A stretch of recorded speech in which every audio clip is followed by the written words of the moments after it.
Welcome to Elks101. Another episode of Elks Central, breaking this one down. Reagan, touchdown Edmonton! Fajardo, Dunbar, back on top go the Elks!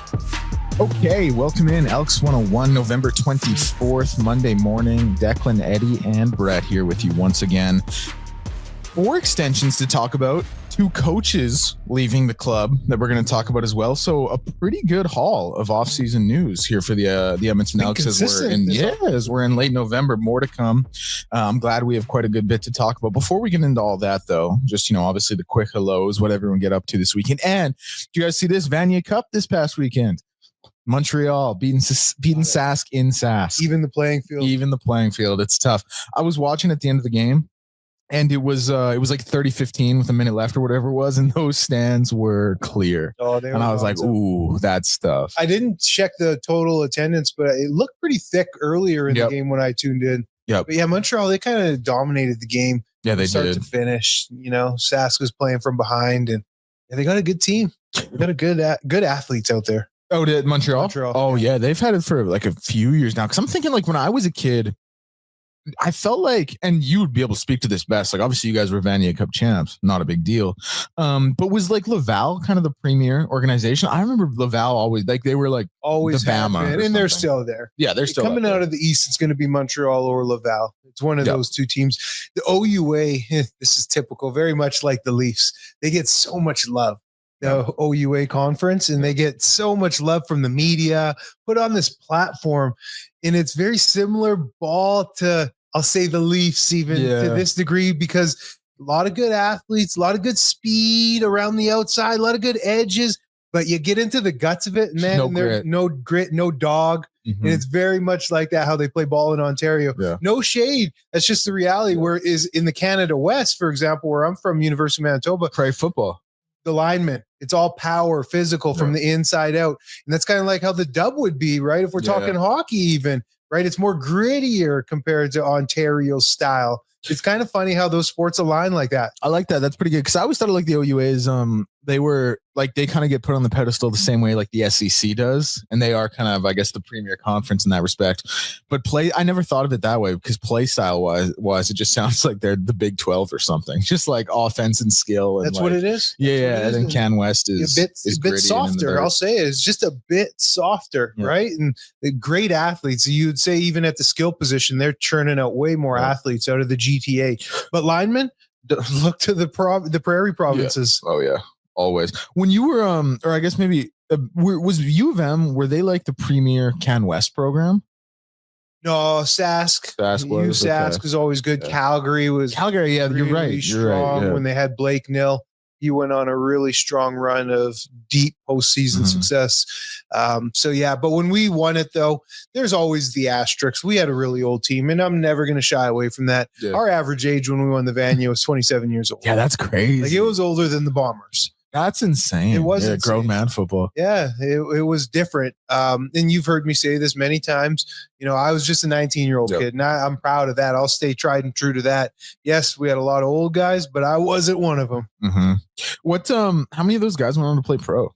Lots. Yeah. Lots. So our starting D-line, we had 3 out of the starting 4 were all Canadians. I was a backup rotational player. So 3 of the 4 were all Canadians. And then the other went on to have an 8-year CFL career. No way. Yeah. Man. Just so much talent. Yeah, you got And then I was a rotational player. Yeah, no kidding. Hey, wow. Can I ask how that average age gets to 27 in university? Absolutely. So the rule came in due to us, actually, after us. But trendsetters. Positive or negative, right? You could play your full 5 years of junior football. So from high school, say you're an Edmonton kid, you graduate, you can go play full 5 years of Wildcats. Yep. Sometimes maybe there's an injury in there, so you might even be there 6 years in the program, and then have full 5 years of eligibility at U Sport. Mm-hmm. So now, I forget the exact rules, but after year 2 or 3, after you graduate high school, that's now when your college eligibility starts burning up. Oh. So you can't go play Wildcats for 4 years and still have 5 of college eligibility. You can still play, but you can play, but now you're going to start burning up university eligibility. as opposed to get essentially 10 full years post-secondary It to is play ball. It is crazy to think like you could conceivably be like 30 years old in your final season of CIS ball. Yeah. And it's just funny to think, like, I think of that, like a program like U of M where it's like a really old team and like you got like grown men out there, like you got a 30-year-old. Then I think of like just some terrible CIS program who's got like a freshman 18-year-old. Yeah. You got to go up against like a grown man just getting pancaked every play. So, we were the exception because we had a lot of them, but every team did it. Yeah. Like every team was doing it across the league. We just had a lot of them, and a lot were cherry picked from BC. Actually, our head coach Dobie at that time, he was just murdering the BC Junior League, and he was taking all the best players. And our team was the best ballers on our team were ballers from BC and Alberta for the most part, older fellas. And you talk about the age 30, man. I said our average age was 27 yeah. in the Vanier. Our starting running back was 29. He was 29 years old. Wild, man. That's crazy. It is crazy to think about. What the transition after pro ball is one thing. But it's been pro ball and you've been getting paychecks and you've been getting, some notoriety on like a national scale media wise. But what's it like going from, and I mean, obviously this isn't really a question to answer, but going from being like a 29-year-old CIS running back to then starting in society, like that's got to be a crazy transition. That's got to be quite a transition, man. Couldn't even imagine. I'm glad I didn't have to walk those shoes. Because again, like, I mean, if you're doing that, like playing like college football in the States, trying to hold on, man. Yeah, 100%. And if you're doing that playing college football in the States, you just go sell used cars in your state forever. Or you go work for an insurance company and you just play golf all day. Yeah, use that name. Yeah, man. It's a little different up here in Canada, boy. Yeah. I think what he did become was like a fitness instructor or something. Oh, no way. Yeah, personal trainer. It's good. It's good. Something like that. Somewhere you can, like, that seems like a pretty natural. Yeah. A lot of athletes go into that sector. Gizmo, most famous case here in Edmonton. Gizmo, man. Yeah. Edmonton legend. Just find me a person who doesn't like Gizmo. Oh, who doesn't the best. know Gizmo. Even young kids who've never even seen him play, they know Henry Gizmo Williams. Dude, I went to dinner at my mom's last night. Just like nice little Sunday dinner, like see her, say hi. Gizmo came up. We ended up talking about Gizmo. I'm not even kidding. I forget how he came up, but we ended up talking about Gizmo. Just how he's like the nicest, like always laughing, jacked his head. Like, man. I remember meeting Gizmo the first time. And I, like, growing up, my dad and I, we always went to training camp. We always went to Eskimo. Shout out for the love. It was great. I always loved it. I had a CFL ball like that right next to Eddie where I would always take it and then get the whole team to sign it after practice. It was awesome. And the first time I remember meeting Gizmo, my dad's like, hey, like, Brett, that's Gizmo. Go talk to Gizmo. I'm like, oh, okay. Like, I knew who Gizmo was. Like, he's an absolute legend. I remember walking up to him. I had a little notepad with a pen. And I was like, Gizmo, can I get an autograph, please? And he turns to me, he was like talking to one of the refs that was there at training camp. And he goes, yeah, $20. And then the ref goes, don't worry, kid, I got you. And he's like, I'm just kidding, whatever. And then signed it. I was like, okay. At the time, I was like, oh, weird. Like, whatever. I looked at my dad like, Dad, $20. But now I'm like, oh, that was really cool to experience. Man, I remember like when I was 8 at Chargers camp, like Edmonton Chargers, the football club here in the city. They were going to bring in like a former Eskimo to talk to us, a former Eskimo legend. And I was like, ooh, it's going to be Mike Pringle. That's who I thought it was going to be. And in hindsight, I'm like, obviously that was going to be Gizmo every day of the week. Like that is the number one thing Gizmo is doing. You know what I mean? But yeah, he's great, man. And just so much love for the club and the franchise and the CFL. Like, what an ambassador. Joy and humor. Yeah. What a personality. We gotta get him on this show. What are we doing? Yeah, I'm sure he would do it. Oh, we'll get him. Oh no, we'll get him. I already got it lined up. Okay, perfect. There we go. I got this in the wheels, man. I got this in the wheels are working. Little teaser. That's what we in the biz call a teaser. Yeah. Keep listening. Stay tuned. You guys want to jump right into the some of the signings, some of the extensions the Elks have here? What do you got for us? Well, I mean, we touched on it on Friday's show, and we talked very briefly about Robbie Smith, but Robbie has been extended. Jordan Williams has been extended. Kordell Jackson has been extended, and Noah Curtis has been extended. Care business on the defense. So like the defense is getting short up here. And Noah Curtis didn't play last year, but in 2024 had 6 sacks. Let me pull up his exact numbers. And do you know off the top what the injury was? It was hold on. So no, I don't actually. All No, off the good? top of my head. No worries. I can find it though. Give me a sec here. Brett, you want to take a quick peek if you might be able to find that? Yeah, 100%. I can find that. We can fill this time. Yeah, come on. Quiet time. It was ACL. ACL. Yeah, it was ACL. Yeah, so that's he'll come back strong. He'll come back strong. That's, I hate to say it, but that's common. Yep. Right. Now it happens. And Now just how you can rehab now. Back in the day, it used to be a death sentence. It used to be a career not even that ender. long ago, Dad. Yeah, dude. Like even like 15 10 years ago. 10 years ago, yeah. Dude, look at D Rose. Like D Rose tore his ACL in 2012. His career Never the was same. like he played again, but his career Not the was same. done. Now Now, popping Achilles and back playing better ball. if a guy tears his ACL now, it's like you're like, oh, this is an inconvenience for the next 6 months. Exactly. But you don't think of like you're like, well, they'll be back at full strength, and most of the time they are. It's crazy how things. Oh, by the way, like Tom Thibodeau, what were you doing, man? Like, get Derrick Rose out of that game. You were up like 20 points with a minute 12 left against the 8 seed.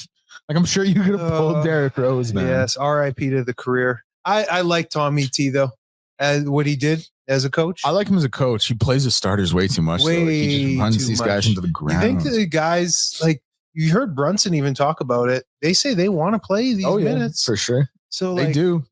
Dude, and he's also, it's funny, like New York, he's a team like New York, like they have some depth. Like he can go like 9 He deep could. and be fine. but he doesn't. No. And it's also like, man, like I promise you it's okay to go 5 into your bench in the 31st game of the NBA season in January. Like, for don't real, worry for about it, real. man.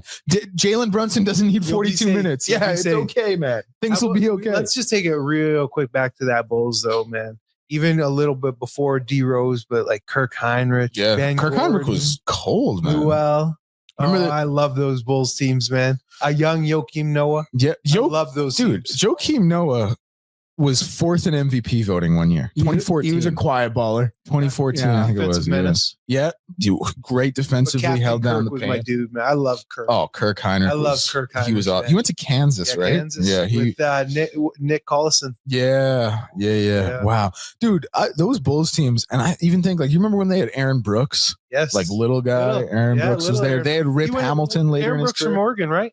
Yeah, he in was. Oregon. Yeah. Yep. And yeah, those Bulls teams were like they were cold because back then it was like that was when Miami was Miami, and then there was a When they had very Alonzo. That was kind of the end of Alonzo. okay. So you're going even earlier than that. D-Wade, I was yeah. thinking like D Rose and Joakim Noah and Luol Deng when it was like Wade and D-Wade. Bosh and James. Oh no, I was But I was yeah, a little. but if you're before you. going I was a earlier little than before that, you, yeah. about 5 years before you. Remember also those What a Bulls nice teams. football pod. Well, just real quick, because speaking of injuries, I guess we can lie to the brass and tell them this is tying it in. Remember, Jay Williams got drafted 2nd overall in 2002, and then got in a motorcycle accident Yes, immediately and could man, never play. Never the same out of Duke. Yeah, he literally, and it was written into his contract like no motorcycles, and he got in a motorcycle crash and never played again. Right?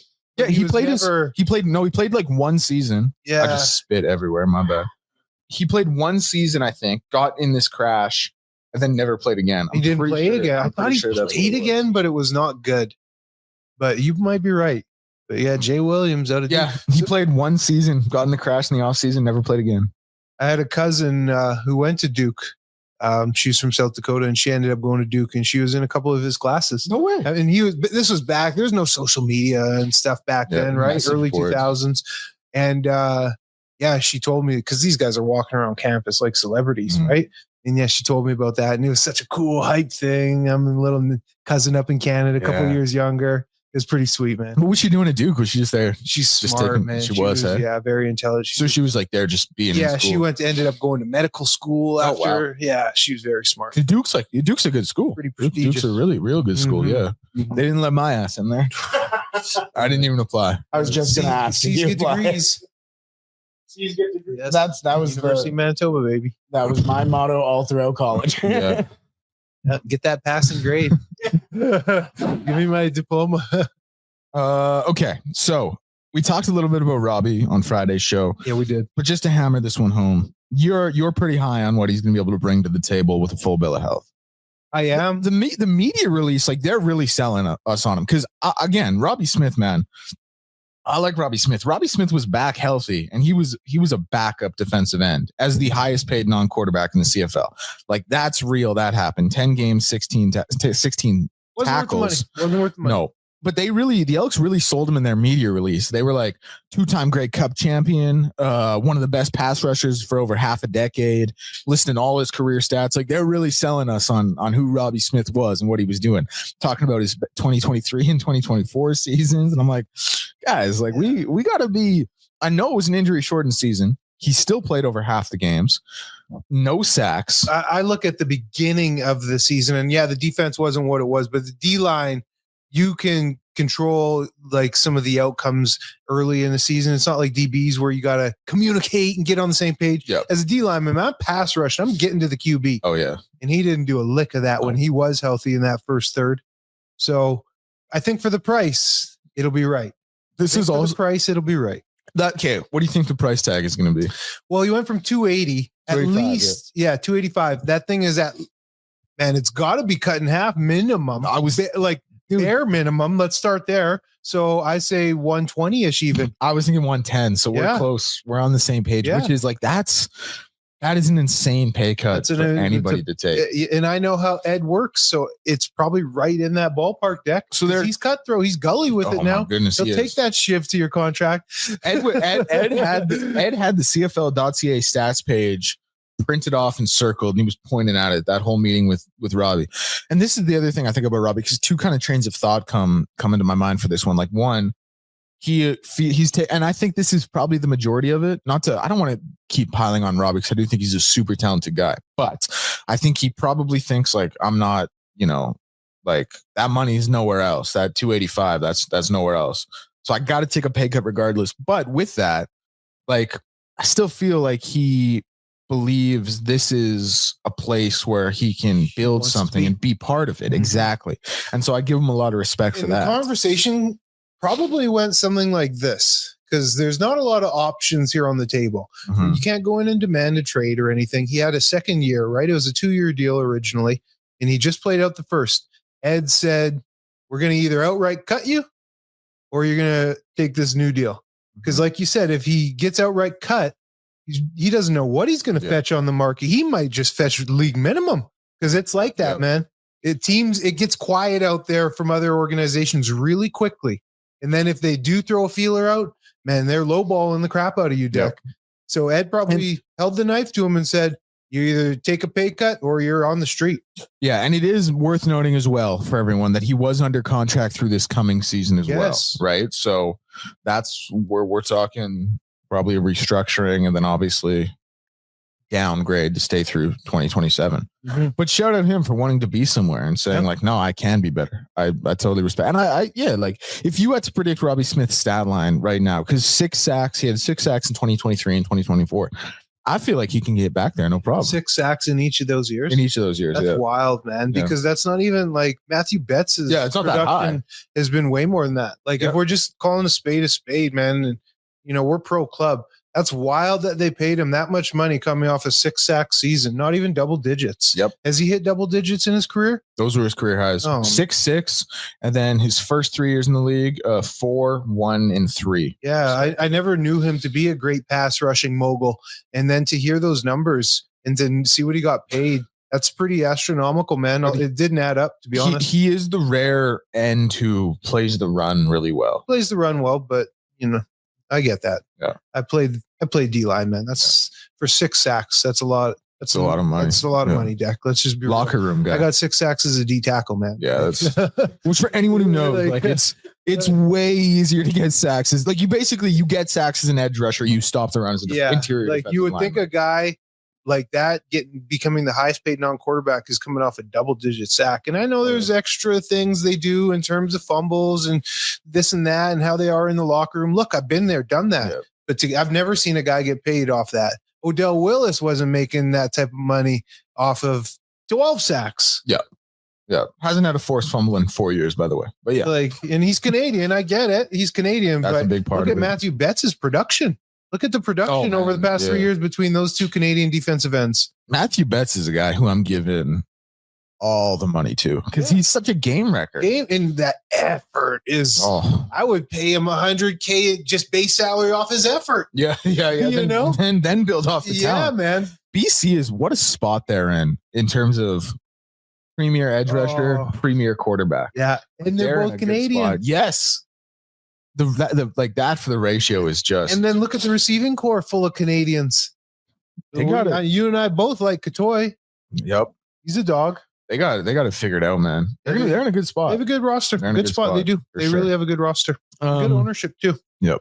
It's good for the league, to tie this back to the Double E. It's good for the overall health of the league to see franchises have success. You of course you want the Grey Cup here in Edmonton every year, but you don't want to see these teams die. Like when I was in the league, BC was dying on the vine. Montreal was dying on the vine. Now you look at these organizations and there is overall good sense of health from the top down. Yep. There really is. Absolutely. Yeah. Like you said it best. Obviously, you want the city to be the Grey Cup to be in your city every year. But if you got 4 years of like Ottawa is a pretty good example because they've folded a couple times. If you got 4 years of Ottawa going 2-16, all of a sudden we don't have a team in Ottawa anymore, and like that's a bigger problem for the league. So even out here, like it was dying the past 6 years, but I would say a lot of people feel a lot differently now, and it's good for the overall health. yeah, I couldn't agree more. Okay, Jordan Williams, he also signs his extension. 13 defensive tackles, had a defensive touchdown this year against Ottawa. He plays in the interior defensive line. Former Virginia Tech and Clemson product. He was on the Clemson roster when they won the 2019 Natty. I really liked what he brought to the table. He came in, again, like I've said it a few times, I think it was signed on like a Thursday, was playing on Saturday, or was signed on a Wednesday, was playing on a Friday, something like that. Like came in and played. And again, it's not like you're learning. No, but still. Yeah, it's not like you're learning the quarterback. It's a lot of playbook, trust. but yeah. A lot of trust from the staff. And I liked his game a lot, honestly. He was good for about 2 tackles a game, which as a defensive tackle in a pass-heavy league, pretty happy with that. Like those are pretty good numbers. We can live with that. The year before that, obviously, he played only 9 games in Toronto, had 12 tackles, 2 sacks. No idea what the price tag is. Like I'm trying, they don't release them. No, like they don't. You have to really, dude. That will be coming. Yeah. I think that will be coming. You see how the league is making these changes. Well, obviously making these changes. Yep. I think that'll be coming down the pipeline. It should be, man. To find a player salary, I have to. You guys ever see Spotlight, like Boston Globe doing investigative reporting? That's what I have to do.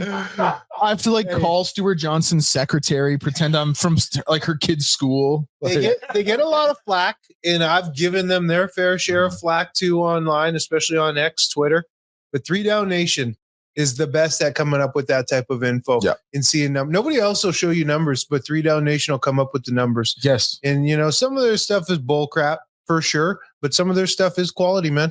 I like 3 Down Nation a lot. Shout out 3 Down Nation. They do an unbelievable job covering the CFL. They do. Like they're like I would say the premier.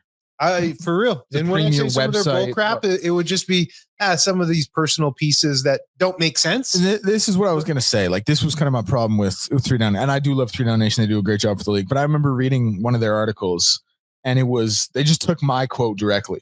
It was exactly how I transcribed it and tweeted it. Cause obviously, if it's like a longer quote, you have to shorten it up. They took exactly what I said and put it in their article. And I was like, oh, dude, I did the little sass meme where I was like, yeah, like it was my article just in there and whatever. Like, yeah, exactly. I've seen some things too over the years where it's just, blatant bad errors, but no, overall, Justin Dunk, man, shout out Dunk. Dunk's a beast, man. No, he is a beast out there. He does a great job. Can you talk about the importance of having either the transparency of having the pay out there and the cons of having the pay out there and the pros of why it wasn't out there and cons of why it isn't out there as well?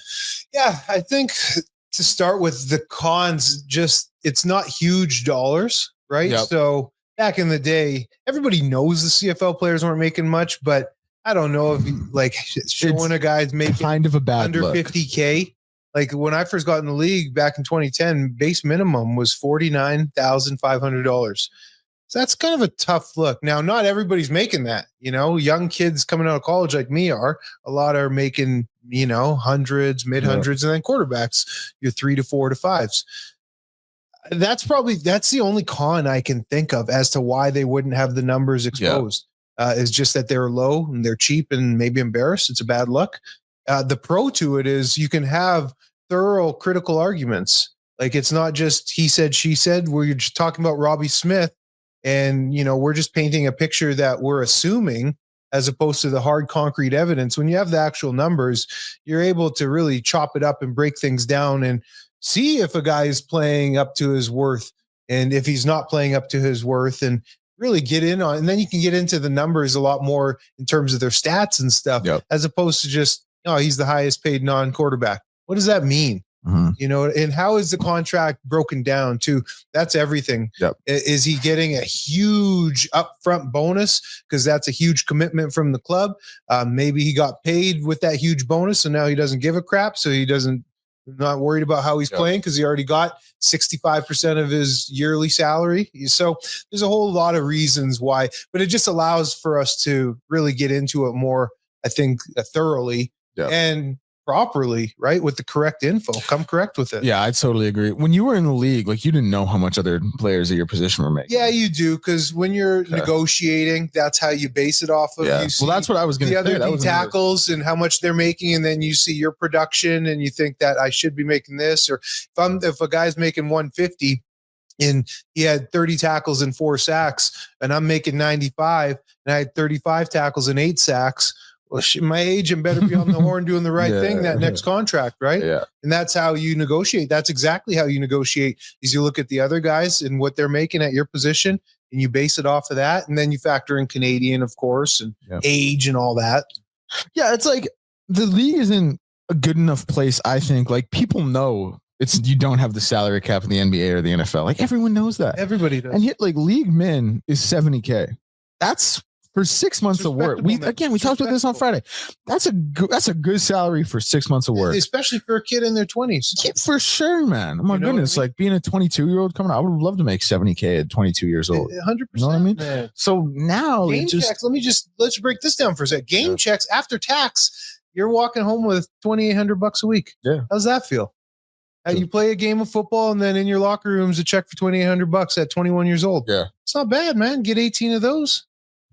I'm saying, like, they need to get over the mindset of, like, people are going to use this to pick apart, though, because I think at this point, like, it's so well known. Like, the salary cap total for a team is out there. Like, people can do the math. Mm-hmm. Like, numbers do get reported, although, like I said, you have to really dig for it. So it's not like people don't know.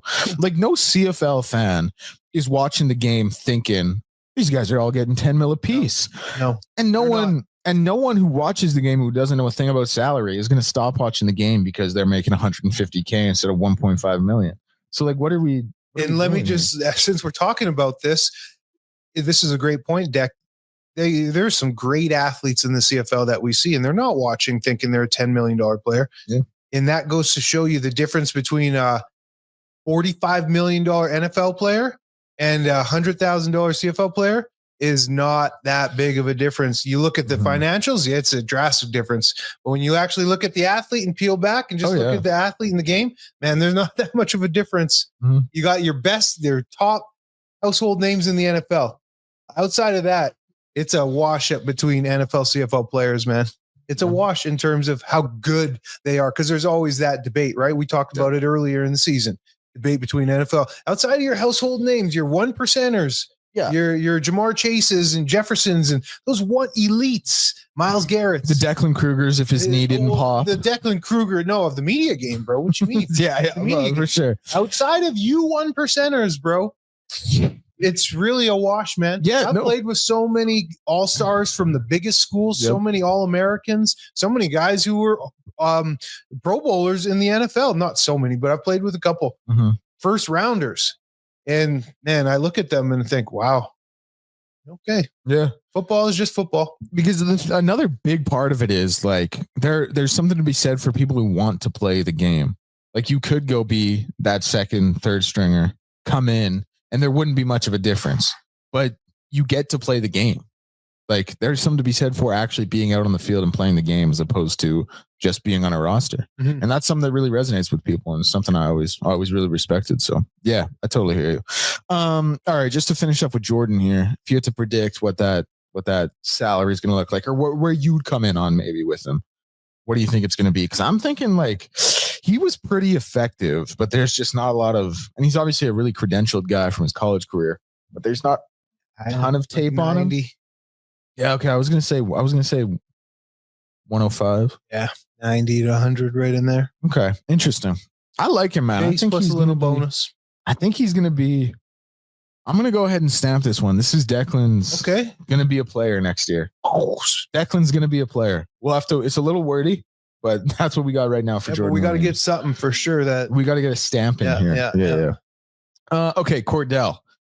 I mean, my goodness, obvious one. No brainer. My goodness. That's a pay increase. Oh yeah. He went from making base to, $130 to $150, I'd say. I bet he's coming in at 150. That sounds about right. He probably doubled his salary. Probably right.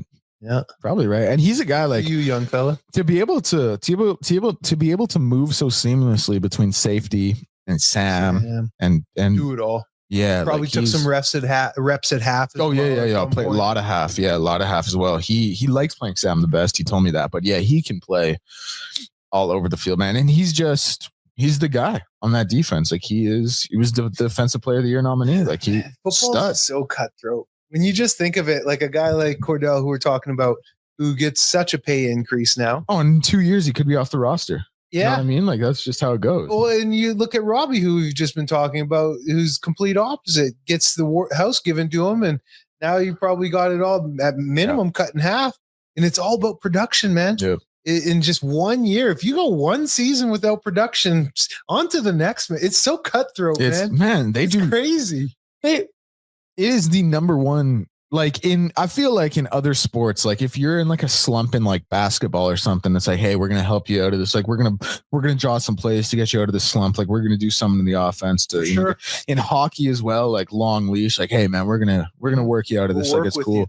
Baseball. Brett's the baseball guy. He can speak to this more, but I feel like, again, it's like, hey man, it's all good. In football, you're cut. Like you're not playing well, you just cut. There's no second chance. There's all about right now. Yes. What have you done for me lately? Yes. There is no long leash. Because I think in baseball, sometimes, Brett, and again, correct me if I'm wrong here, you kind of get paid for what you've done versus what they think you're going to do. In football, you're getting paid for what you're doing right now, and you'll stop getting paid as soon as you're not performing. Yeah, I think there's the game is changing now because like baseball is such a numbers sport where like you can see this guy swings his bat at 87 miles per hour, which can generate this type of speed, which means that the ball can spin off his bat this type of way. And then teams can go, oh, okay, I kind of like that, where we can fit this guy into a system. So I feel like it's kind of changing now where it's just like there's so many numbers and I mean, Moneyball definitely helps with that. It's just like he gets on base. So I think it's kind of shifting where it's what can you do for me when you join my team? Okay. About case in point, and this was deservedly so, but Trey Ford. Yeah, I mean, keys to the house. Yep. Here's starting quarterback money by week 4. Out of here. Yep. Just like that. By week 4, out of here. And by the way, from again. In game 4, you're out of there. Game 3, you had a perfect passer rating. Oh, so. Like that's how quickly it changes. Damn, Dad. No, right? I forgot about that game. Yeah, perfect. Man. We was looking good too. Was patting him on the back. He was doing everything that game. Now he only threw for like 180, but still perfect. What was he, 17 or 18 or something like that? Yeah, like it was a good. I forget what the exact numbers were. But man, it was a good game, man. Next game, out of there, and then boom. And now done. Yeah. In Edmonton. It's actually funny. I'm just refreshing the old Twitter here, checking my phone, making sure. Dang, I forgot about that deck. Making sure he hasn't been cut or anything, and we're missing a big piece of news. But we're live, I found it interesting too with Trey Ford that like it was very big to bring in his brother Tyrell. And now, Trey Ford, this is Trey Ford's season. He's going to be the starter. We have his brother here. He's a fantastic defensive player in his own. And now you're sitting there going, "Well, this is Cody's team right now." And Trey might be shipped off, and this may be the end of it. And now you're sitting there going, "Well, at least we got Tyrell Ford." Well, that's it. Plot twist. They got the better Ford Ford to brother. get Tyrell. Yeah. They did. Say that again. They got the better Ford brother. Oh, Again, I say that as a Trey Ford guy, but bro, even Trey knows that. yeah, they got. He's a premier field corner in the CFL. No question, I would say too. So yeah, that's Kordell Jackson getting re-signed. Shout out Kordell Jackson. I love Kordell, man. I talked about this as well. He's such a little pit bull. Like, he's so mean. Yeah. Like, he's just such a little ball of like energy and strength. Dieseled up too, huh? Oh yeah, I like Kordell a lot, man. Shout out Kordell. Noah Curtis, last one. He gets it's going to be a lower deal. Yep, for sure. Coming off injury, a prove it deal. Yep. There'll be some playtime incentives in there. Entire 2025 season missed due to an injury in training camp. That ACL injury we talked about. But yeah, he's a good player. 2024, he was second on the team in sacks. Age, he'll be about 27, I think, this year. 28. Yeah, so he is. That sounds about right. Let me double check here. Take your time. He is. So what I'm thinking is the way Ed operates, because hey, Ed gave me an opportunity coming off a torn patella tendon, but it was prove it, right? Yep. And it wasn't terrible money. He paid me more than base, that's for sure. But you got to prove it, and then once you do prove it, then you secure that trust. So it clearly Ed believes in you to give you this contract and has seen the healing and the progression in the knee. Because if he thought maybe you weren't going to be able to bounce back, he wouldn't even offer you the contract. Yep. And here's what I think about it right now. Like, you got Noah Curtis and Jordan Williams extended through these seasons. And then you still got like Jake and Jared floating around, who are two guys who play, interior defensive line as well. So there'll be some battles that count. I want both those guys back. I want Brinkman back. Like, I want them all back. That's what I was saying. Like, those are guys who you want back. That's kind of. Oh, that's what you're saying. Okay, yeah, I see what you're getting at. That was my bad. It is fun because sorry. Did you catch his age though? 27. He turned 27 in October, so he's gonna be 27 next season. Turn 28 at the end of the season. Bro. Yeah, Jake is a guy. Jake has had a good career. He's been a great CFL player. But coming off a few injuries this season, he bounced back from one really quickly. But coming off a few injuries this season, he's older. It wasn't all that productive. If it's curtains or if it's near curtains, I get it. Mm-hmm. I get it. And again, like, he's a super talented guy. Had a really good career. Probably one of the hardest workers in the locker room. Oh my! And clearly a good locker room guy. I mean, Ed said as much. And again, dude, when I thought his knee popped out in that week 4 game or whatever it was, the fact he was able to come back and play after that, like, unbelievable resolve. But I don't think anyone can be surprised if we're near curtains with Jake. Yeah, I'm with you on that. For sure. Especially Father Time is undefeated. Injuries are undefeated. Yep. But I think you still bring him back just to compete. I agree. Yeah. And it's not compete and see what happens at camp. The more the merrier in terms of competition. And he's going to be 32 next year. So it's not like he's going to be, Damn, that's old, man. And I say that respectfully because I retired at 31. Yep. And now I'm 37. And I see guys playing ball and I couldn't imagine. I'm hurting, man. Yeah, man. Like, I'm good because I take care of myself, but I'm hurting, bro. Couldn't imagine playing. And just as kind of a point of reference, I think this is a fun little exercise because Robbie Smith, he obviously gets brought back. Now it's going to be at a discount, but Robbie Smith gets brought back. 10 games played for Robbie Smith, 16 tackles, no sacks, no interceptions.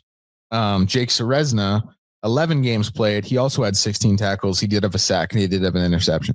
So that interception, I mean, it was hilarious. It's not like he Josh Norman extendo armed it. It kind of fell right into it, but still, he still got the takeaway. So I'm just saying, like, it's pretty comparable stat lines. Both injured this past season. Jake a little bit older, but if you see them bringing Robbie back at that stat line, and you're a Jake guy, it might give you hope that they're going to do the same. They'll throw him a contract. Yeah. I think it's a perfect segue into their position coach. Yeah. As we're talking about the defensive line. And maybe a lack of production? Maybe is there a reason for the change? Lead us up. Yeah. So Demetrius Maxey, as reported by Farhan Lalji, special teams coordinator and defensive line coach, will not be back next season. So I do have some numbers here for you. The Elks finished 7th in the CFL with 24 sacks last season. They were the bottom half of the league in a number of key special teams metrics, including opponent punt return yards allowed. They were 7th. Opponent kick return average, they were 5th, and opponent return average, they were also 7th. He had a 1-year stint with the Argos before he rejoined the Elks. Obviously he had a great time, did a great job in Toronto. That defensive line unit led the CFL in sacks on the way to the Grey Cup. 4 of those players obviously coming with him here to Edmonton didn't quite have the success. So, you know, I gotta be honest, man, like when you look at it from a special teams perspective, let's put a pause on that. Okay. I don't think he had any involvement in special teams. It was a label because the coach is cap. So you got to wear different hats. Mark Killam, who has been known as the best special teams coordinator in the CFL for decades. That was his job for 20 plus years in Calgary. yes. I can guarantee you the special teams were his baby, not Demetrius Maxey, who is a D-line coach's baby. You're probably right. That's just total cap to circumvent the coach's cap. And they just gave him that title. Killam was running the show. You're more likely than not right. The only reason I'd kind of question it, and I do think that's what happened, but like he is such a special teams guy, and they weren't great on special teams this year. Like I would have thought Coach Killam would have had like no way he's letting that slide as a 2-decade plus, or no, I guess not quite, but as a special teams guy. Yes. You know what I mean? Like that's why. But again, I also don't think he would hand the reins to someone else. To that, my question back would be: so if you're a special teams guru and you see your special teams are struggling because there's another coach in charge, would you not? And you're the head honcho. Yep. Would you not then veto everything and step in? You and would. Say, no, I know better. I think that's what would happen. You would. Yep. No, totally. I totally think that the special teams, and this isn't an indictment on Killam, but I'm just saying I don't think Maxey had anything to do with the special teams. I think this is all Killam. I think you're probably right. I guess I'd still hold out belief for that my scenario may have been true as well. Could be. But he's not coming back. And that defensive line, man, I get it. Like that was his line from Toronto. Yeah, man. All his boys. All his boys. They all won a great cup. They all came. And they were, 7th. Good for him. He got them all paid for the most part. Brought him over and he did convince the organization to throw him good contracts this past year. Yep. Got his boys paid. He did.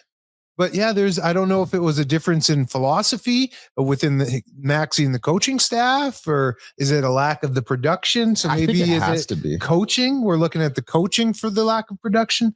I wonder what it is. Do you think this opens up a spot for Eddie Steele to be the new defensive line coach for the Elks in 2026? No, I can thoroughly say that door is closed. I was asked to be the D-line coach 2 years ago, man. No way, really? Yeah. Okay. Chris Jones offered me a job. Until you turned it down. I turned it down. Said, listen, man, it's a nice offer. In 2 years, I'm going to be doing this podcast with this little white kid. We're going to have a lot of fun. It's going to be great. I'm holding out for that. That's my boy, Deck. What you mean, man? No, I'm happy with what I'm doing, Yeah. Deck. I was able to very happily decline the job. Okay. Not even think twice about it. Yes, it would be cool to be a coach, but man, I love what I do. And these hours that these coaches put in, Oh, yeah. they're at the facility from 6 a.m. to 6 p.m. Yeah, they get the off seasons off, but the amount of time that they have to put in, and especially with the film work, bro, I put my decade in of pro ball. Yep. I'm okay. I'm good on that new season of life. And the other thing with coaches, man, like the harsh reality is 99% of the time, if not higher, if not 99.9, it's not if you get fired, it's when. And that's the biggest thing. How could I do that to my family? I already did that for, like I said, a decade to my wife where, I got cut when my wife was going to give birth 3 weeks down the road. That's when I got cut from Edmonton, off-season bonus with a pregnant wife at home about to give birth. So how could I ever do that? I'm so established here. I'm not trying to go and coach in Toronto and have my family here. No way. Never. Man. I just, again, talking about how cutthroat the league is, man. Like they do not care about They don't care. They don't. Pro sports, man. They don't You're care. just a number. Yeah. got me. Depressing. Yeah. Low key. Super That's why depressing. there's so much pressure, and then that's why there's outside of it, like, man, so many people resort to drugs, alcohol, just doing the wrong thing because there's so much pressure involved from every angle that you got to have an outlet somehow. And most guys don't use the proper outlets, man. It's a real thing. The numbers don't lie. I've been a victim myself. That said, Coach Killam, if you want to interview me for a coaching vacancy, I'll take the call. You'll take that D-line job? I'll take the interview. I'll take the interview. Man, you'll come in as a quality control coach to start.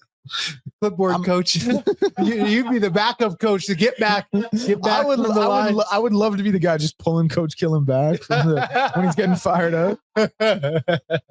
I would take a job as defensive coordinator. I'm gonna put it out JC, there right you now. heard that? My boy JC, you heard that? Ed, Chris, Coach Killam, JC. I will, if offered, I will take the defensive coordinator job. Now you just went and lost all credibility for the pod. We're running a 4-6. We're blitzing D every play. 5-2 bear. Yeah. No 50 fronts ever. No 50 fronts ever. That's so funny. In fact, we're not even going to play with tackles. When's the last time you ran Madden? Pardon? When's the last time you ran Madden? Well, I'm on a college football grind right now. Are you? NCAA college football grind right now. Dude, because my goal now is to, because I take Dynasty. Yeah, Dynasty. But dude, I take it like weirdly seriously. Like I'm like, it's not weird, bro. Like, I get it. But you know what I mean? When I'm there, like I'm going through the offers, I'm like, do a motherfucker really want to live in Virginia? Like, I don't know.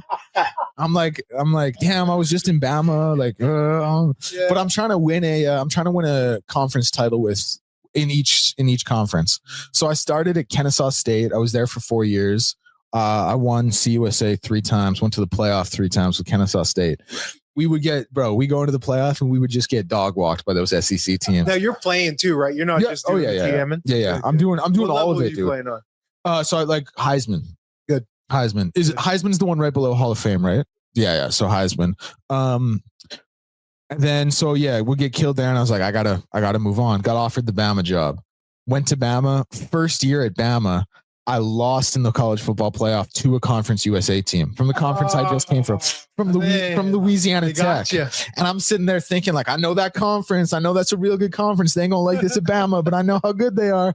And then my 6th year, I finally won the Natty.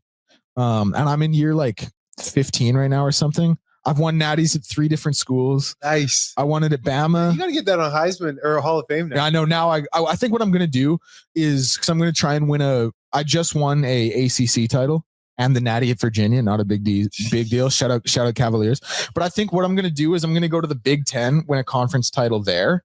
And then I'm going to just like delete that mode and start fresh from Hall of Fame. Yeah. This is year 2040, by the way. 2039. My biggest accomplishment, because my alum is Oregon, obviously. You got to set your alma mater as in like year 2, I think, when I was at Kennesaw State, we played Oregon on the road in Oregon. And I won the game 41-40. Yeah.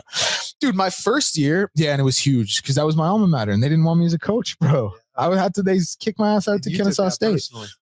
Bro, so personal. I still take it personal. They offered me the OC job a couple years ago. I'm like, I'm a head coach. I got 5 natties. I am a head coach. But dude, also in my first year of the game, and I just imagine people listening to this being like, can you talk about the Elks? Like, we could care less about how you played Madden. If you know the game though, like if you gamed on Madden in these types of modes, you get it. Like, I get this, man. Dude, it's real. It's intense, man. I'm sitting there doing interviews in my bed after the game. Like, pardon my takes, Colin, talking to Big Cat and PFT. This is me with MLB The Show. Yeah, I'm like trades and drafts. It's real now. 100%. Even MLB The Show, Be a Pro, or their Road to the Show, whatever it is, where you're the player. I'm on year 14. This is my 6th year with the LA Angels. I'm the greatest baseball player of all time. You had to work your way up through the minors. Oh, probably. yeah. No, it wasn't easy. I was drafted by Toronto. I just lucked into that, and that's awesome. I all-star every single year since. I have the home run title, RBI title, most hits. Shohei who? Oh yeah, it's a switch hitter. It's disgusting. Dude, I remember my first year at Kennesaw State, because obviously Kennesaw State's like one of the, I think it's actually the lowest ranked program in the game. That's why I chose them. So I was like, all right, week 3, I'm going to schedule Bama. I was like, I'm going to schedule Bama and I'm going to go there. I'm going to beat Bama and I'm going to put my name in the national title picture. Like they're going to know who Kennesaw State is. I lost that game 56-0. And I just played through the whole game. Good. Like I didn't sim anything. I Good just for sat playing, there. yeah. I just sat there and played it out, man. Yeah. Because I was like, at least let me get a sad guy field goal.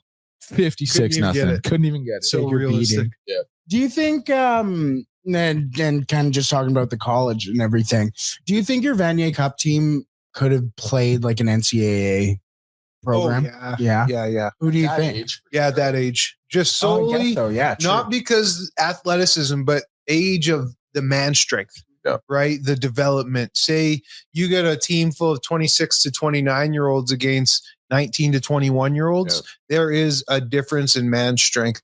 I tell Deck this all the time. Like it shaped me as a 19-year-old kid having to practice against these guys day in and day out. It really turned me into the player that I was and sharpened me because it wasn't easy. And it's either you shape up and get in, or they're going to kill you and chew you up and spit you out. No. And I think we for sure could have competed with any big program just because the man strength. Yeah. These are full on men, you know. There's a difference there. The Florida, they might have great athletes, and we're big. Like our O-line was our average, it was 6'5", 320.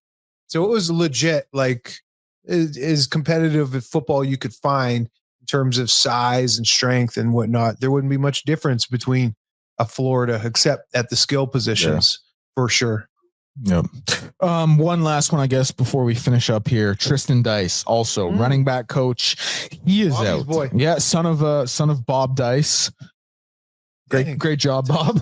great job, Bobby. Yeah, no kidding. No doubt. Bob obviously fired by Ottawa this season. Tristan out. I didn't have a problem with the running backs. I thought Justin played great. I thought Javon played great as well. But it's also like it's not that he was fired, and I want to get the actual wording here.